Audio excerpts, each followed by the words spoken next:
नमस्कार बच्चों, क्लास 7 सामाजिक एवं राजनीतिक जीवन सेकंड की कक्षा में आप सभी का स्वागत है। आज हम पढ़ने जा रहे हैं बुक 7th क्लास की बुक एनसीईआरटी सिविक्स की बुक का चैप्टर नंबर 7 हमारे आसपास के बाजार। तो बेटा हमने इस पार्ट नंबर 1 पढ़ चुके थे, जिसके अंतर्गत हमने देखा था कि बाज़ारों के प्रकारों के बारे में हम डिस्कस कर रहे थे कि हमें अपने रोज़मर्रा की दुकानें हमारा सामान खरीदने के लिए कई तरह के बाज़ार उपलब्ध होते हैं, जिसमें हमने साप्ताहिक बाज़ार के बारे में पढ़ लिया था कि साप्ताहिक बाज़ार कैसा होता है। ऐसा बाज़ार जिसमें सप्ताह भर के लिए लगता है और सप्ताह भर में वो दुकानें वहीं खड़ी रहती है, वो स्थायी दुकानें नहीं होती हैं, वो अस्थायी दुकानें होती हैं। सप्ताह भर साप्ताहिक बाज़ार 7 दिन में या 15 दिन में समाप्त हो जाता है और फिर वो अपना सामान समेट के कहीं और शहर में जाके अपना दुकान खोलते हैं। यहाँ पे हमने ये भी देखा कि यहाँ पे बेची जाने वाली वस्तुएं कम महंगी होती हैं, मतलब सस्ती दामों में बेची जाती है। क्योंकि उनकी दुकानें स्थायी नहीं होती है, तो उन्हें किसी तरह का कोई किराया, कर्मचारी को किराया नहीं चुकाना पड़ता था। जबकि हमने देखा कि जो पक्की दुकानें होती हैं, जो बाज़ार के अंदर उपलब्ध पक्की दुकानों में हमें वही चीज़ें महंगी मिलेगी। क्योंकि पक्की दुकानें वाले पक्की दुकान का किराया, उनकी लाइट बिल का किराया, लाइट बिल का, और इसके अलावा जो कर्मचारी वहाँ काम कर रहे हैं उनके वेतन का भी उसी के अंदर जोड़ के हमें उन दामों के साथ वस्तुएं बेचते हैं। तो इस तरीके से हमने पक्की दुकानें और कच्ची दुकानों के बीच में अंतर करना सीखा।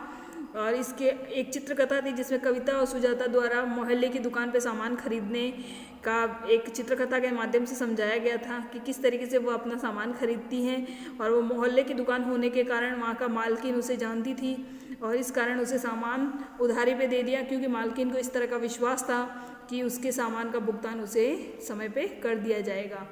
अब चलते हैं नेक्स्ट चित्रकथा के माध्यम से कि कविता और सुनीता अब एक शॉपिंग मॉल में जाती हैं और वहाँ का नज़ारा वो किस तरीके से अपने शब्दों में बयां करती हैं। तो चलते हैं पार्ट की तरफ। तो बेटा जहाँ हमने इस पार्ट को स्टॉप किया था फर्स्ट वीडियो के अंतर्गत, फर्स्ट पार्ट के अंतर्गत, अब सेकेंड पार्ट उसका हम वहीं से कंटिन्यू करेंगे।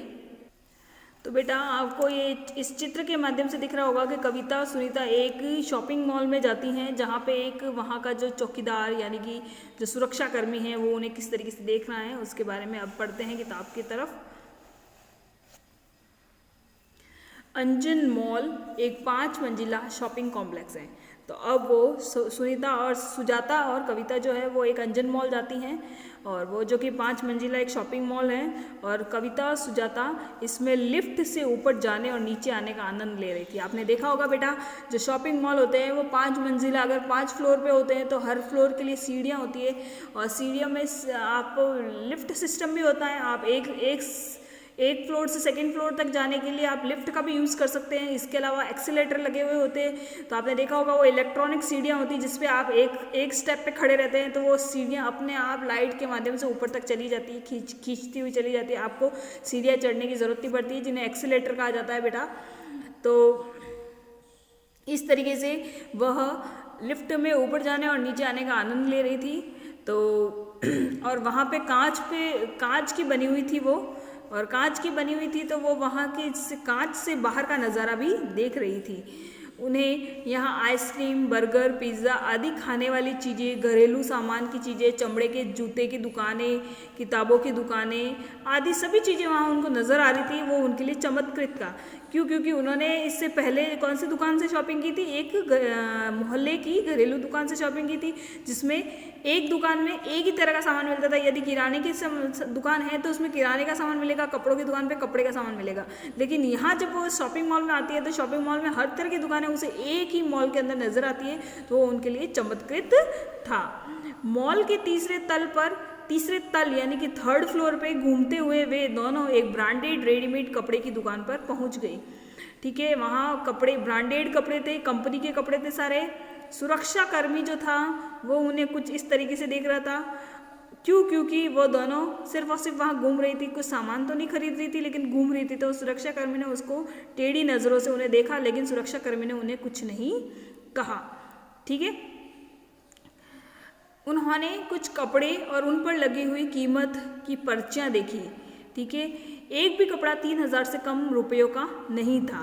यह कीमत साप्ताहिक बाजार के कपड़ों की तुलना में लगभग 5 गुना अधिक थी। आपने देखा होगा, अभी हमने इससे पहले बात की थी पक्की दुकानें और कच्ची दुकानों के बारे में, तो मैंने ये भी बताया था कि साप्ताहिक बाजार के अंदर तो सामान का मतलब दाम कम होता है, जबकि मॉल है तो मॉल जितना बड़ा, जितनी बड़ी जगह पे आप जाएंगे उतना महंगी चीज़ें होगी। क्यों? क्योंकि वो वहाँ पे मैंने आपको बताया अपने लाइट का किराया, इसके अलावा लाइट बिल, इसके अलावा दुकान का किराया, कर्मचारियों का वेतन वगैरह सब उसमें जोड़ के उस वस्तु का दाम जो है वो उतना ही बढ़ा देते हैं।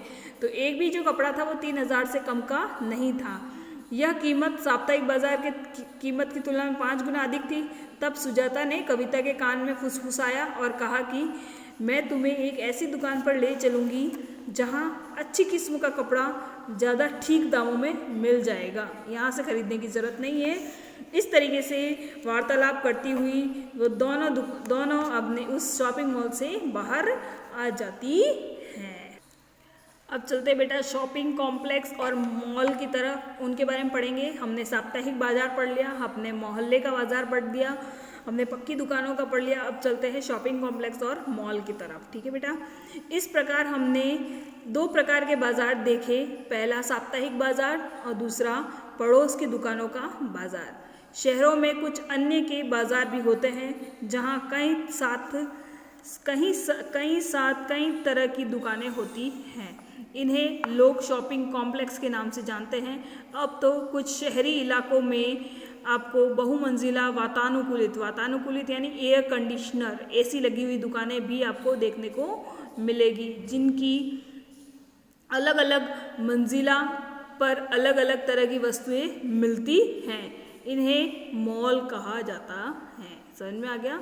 इन्हें मॉल कहा जाता है। समझ में आ गया बेटा आपको? इन शहरी दुकानों में बहुत आपको बड़ी बड़ी कंपनियों का ब्रांडेड सामान भी मिलता है और कुछ बिना ब्रांड का सामान भी मिलता है। विज्ञापन वाले अध्याय में आपने पढ़ा था, यानी कि इससे पहले वाला जो चैप्टर हमने पढ़ा उसके अंतर्गत हमने पढ़ा था कि ब्रांडेड सामान जिस कंपनियां बड़े बड़े विज्ञापनों को देकर और क्वालिटी के दावे करके बेचती हैं तो वो महंगा होता है। कंपनियां अपने ब्रांडेड उत्पादों को बड़े शहरी बाज़ारों और विशेष शोरूमों में बेचने के लिए रखती हैं। बिना ब्रांड के उत्पादों की तुलना में इन ब्रांडेड सामान की कीमत का बोझ केवल कुछ लोग ही उठा पाते हैं। तो उसमें बताया गया था बेटा कि ये बताया था कि जो टीवी शो होते हैं वो अधिकतर एक धनाढ़ जीवन या फिर गरीब जीवन की जीवन को ही बताते हैं, मध्यम वर्गीय परिवार के जीवन को नहीं बताते हैं। या तो उसमें पैसे वाली चीज़ों की बात की जाएगी या गरीबी की बात की जाएगी। आपने देखा होगा कि जो एड आती है, जो विज्ञापन आता है, उन विज्ञापन में जो महंगी चीज़ें होता है उनका विज्ञापन दिया जाता है। क्यों? क्योंकि उन लोगों के पास इतना पैसा होता है कि वो उनका एडवर्टीजमेंट कर सके। तो अगर वो उस चीज़ का एडवर्टीजमेंट कर रहे हैं तो वो चीज़ें ज़्यादा महंगी होगी और उन ब्रांड की जो चीज़ें हैं उनका बोझ, यानी कि उनको खरीदने का बोझ कम लोग ही उठा पाते हैं। अब चलते हैं बाज़ारों की श्रृंखला की तरफ। ठीक है, बाज़ारों की श्रृंखला। पहले हिस्से में आपने विभिन्न तरह के बाज़ारों के बारे में पढ़ा जहां हम सामान खरीदने जाते हैं। क्या आप सोच सकते हैं कि ये सभी दुकानदार अपनी दुकानों के लिए सामान कहाँ से लेकर आते हैं?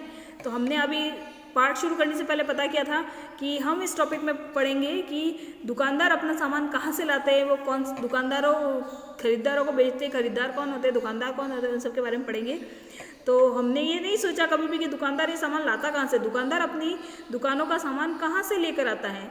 सामानों का उत्पादन कारखानों, खेतों, घरों से होता है, लेकिन हम कारखानों और खेतों से सीधे सामान नहीं खरीदते हैं। चीज़ों का उत्पाद करने वाले भी हमें कम मात्रा में, जैसे कि 1 किलो सब्जी या एक प्लास्टिक कप आदि बेचने में रुचि नहीं रखेंगे। समझ में आया बेटा? अगर मान लीजिए मैं एक किसान हूँ और मैंने अगर खेती की है और मैंने गेहूँ उगाया है तो मैं एक एक बोरी लोगों को बेचूँ या 10-10 किलो 15-15 किलो गेहूँ मैं लोगों को बेचूँ तो उससे मुझे कितने समय तक का इंतज़ार करना पड़ेगा अपने दाम के लिए। इससे अच्छा मैं एक किसी दुकानदार या किसी बड़े उत्पाद बिजनेसमैन के पास जाऊंगी जो कि गेहूं खरीदने का रुचि रखना है। मैं उस दुकानदार को जाऊंगी, मेरे मान लीजिए अगर 50 बोरी गेहूँ निकला है तो मैं 50 बोरी उसको बेचना पसंद करूंगी। तो एक कीमत पे मैं उन्हें बेच दूंगी ताकि मुझे सभी गेहूँ का रुपया एक साथ मिल जाए। और फिर वह दुकानदार जो खरीदार होते हैं उनको टुकड़ों टुकड़ों में यानी कम कीमत पे वो सामान कम क्वांटिटी यानी कि कम मात्रा में उनको सामान बेच देते हैं। समझ में आया? तो आप देखिएगा कि यदि एक किसान है, किसान से मान लीजिएगा एक किसान है, वो किसान अपने गेहूँ किसी दुकानदार को बेचता है, वो दुकानदार अपने गेहूँ को खरीदार को बेचता है। तो मान लीजिए अगर किसान ने वो गेहूँ 2000 रुपये बोरी के हिसाब से दुकानदार को बेचा किसान ने, तो दुकानदार भी क्या हमें 2000 रुपये बोरी से ही बेचेगा? नहीं, वो किसान से वो गेहूँ खरीदने का, फिर उसको अपनी दुकान में रखने का, ठीक है, तो इसका पूरा किराया वसूल करेगा। तो वह शायद हो सकता है उस 2000 की बोरी को 2200 में, 2300 में या 2400 में बेचे। इस तरीके से वे लोग जो वस्तु के उत्पादक और वस्तु के उपभोक्ता के बीच में होते हैं। अब उत्पादक कौन हो गया? किसान हो गया। उपभोक्ता कौन हो गया? खरीदार हो गया।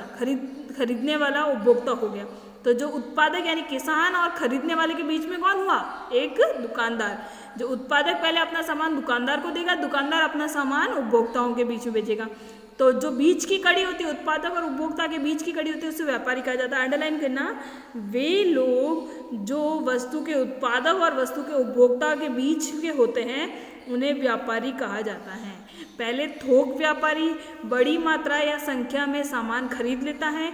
जैसे सब्जियों को थोक में व्यापारी कुछ किलो सब्जी नहीं खरीदता है, बल्कि बड़ी मात्रा में 25 से 100 किलो तक की सब्जियां खरीद लेता है। इन्हें वह दूसरे व्यापारी को बेचता है, जहां खरीदने वाले और बेचने वालों के दोनों व्यापारी होते हैं। व्यापारियों की लंबी श्रृंखला का वह अंतिम व्यापारी जो अंततः वस्तुएं उपभोक्ताओं को बेचता है खुदरा या फुटकर व्यापारी कहलाता है। समझ में आ गया बेटा? अब आप मान लीजिए, समझ लीजिए कि मैं एक उदाहरण के तौर पर मैं बता दूं आपको कि किसान से एक व्यापारी, मान लो सलीम व्यापारी हैं। जो सलीम है वो किसान से एक साथ 1000 बोरी गेहूँ खरीदता है, ठीक है, तो वो कहलाएगा थोक व्यापारी। थोक व्यापारी कौन कहलाएगा? सलीम कहलाएगा। सलीम जो है वो अपनी 1000 बोरी में से 100 बोरी जैसे मान लो रमेश को बेच दी, 100 बोरी सुरेश को बेच दी, इस तरीके से। तो वो बीच में ये भी एक व्यापारी कहलाएंगे। रमेश सुरेश ये सब भी व्यापारी कहलाएंगे। रमेश सुरेश जो होते हैं वो फिर अपना सामान जो होता है वो व्यापारी उपभोक्ताओं को बेचता है। जैसे मान लीजिए रमेश और सुरेश है, वो अपनी दुकानों पे उन 100 किलो गेहूँ को रखेगा या 100 बोरी गेहूँ को रखेगा, फिर उनको एक एक बोरी जब भी कोई उपभोक्ता खरीदने आएंगे उन्हें बेचेगा। तो जो रमेश और सुरेश है हम उसको खुदरा या फुटकर व्यापारी भी कह सकते हैं। खुदरा व्यापारी या फुटकर। तो आपने इंग्लिश में नाम सुना होगा बेटा, होलसेल और रिटेल। तो होलसेल का मतलब होता है थोक व्यापारी, रिटेल का मतलब होता है खुदरा या फुटकर व्यापारी, ठीक है। और खुदरा या फुटकर व्यापारी होता है वो अपना सामान उपभोक्ताओं को देता है, ठीक है। यह वही दुकानदार होता है जो आपके पड़ोस की दुकानों, साप्ताहिक बाजारों या फिर शॉपिंग कॉम्प्लेक्स के सामने सामान बेचता है। उन्हें क्या कहते हैं? खुदरा या रिटेल या फुटकर व्यापारी। समझ में आ गया सबको अच्छे से समझ में आ गया बेटा? क्या अंतर है किस किस के बीच में? एक तो होता है उत्पादक जो कि सामान का उत्पादन करता है। दूसरा होता है थोक व्यापारी जो कि उत्पादक से बहुत बड़ी क्वांटिटी में सामान खरीदता है। फिर जो थोक व्यापारी होता है उससे रिटेल व्यापारी यानी कि खुदरा व्यापारी कम मात्रा में सामान खरीदता है, उन्हें कहते हैं खुदरा या फुटकर व्यापारी।